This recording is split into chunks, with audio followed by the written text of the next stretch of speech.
Bildiyimiz 2025-ci ildə DDR1-in anakartı necə bir performans göstərə bilər? Yəni ki, indiki dövrdə işləyərmi, işləməzmi?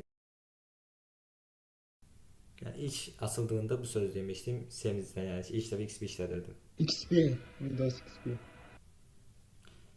Montajların etdikdən sonra hamısını bir edirəm, şuruplarını bərk edirəm, müdafiə.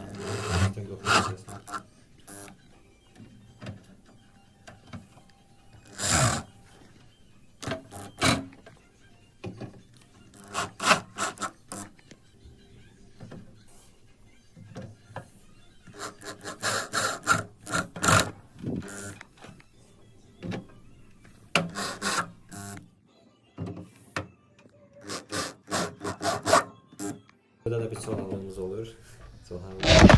256 MB RAM idi əvvəl. Sonradan kaldırdım, elədim 640 MB. Yəni DDR1-in idi.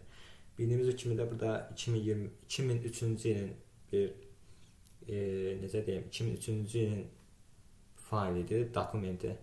Dokumentdə şəxsi faillər olduğu üçün silinmədiyi üçün açıb baxmadım, yəni göstərmədim. Yəni ki, ehtiyac da yox idi. Hamısını sıfırladım, format atdım.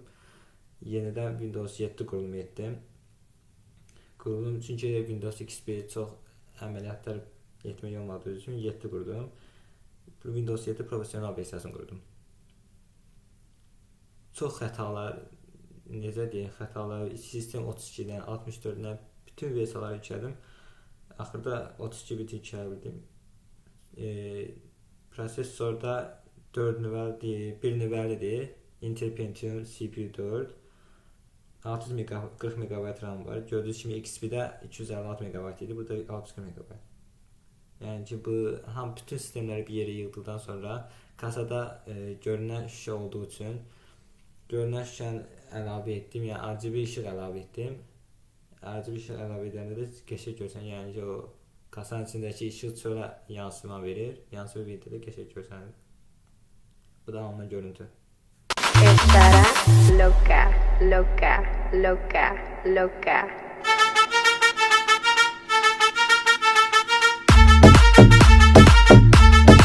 Porque esta noche de que se chupa, se chupa.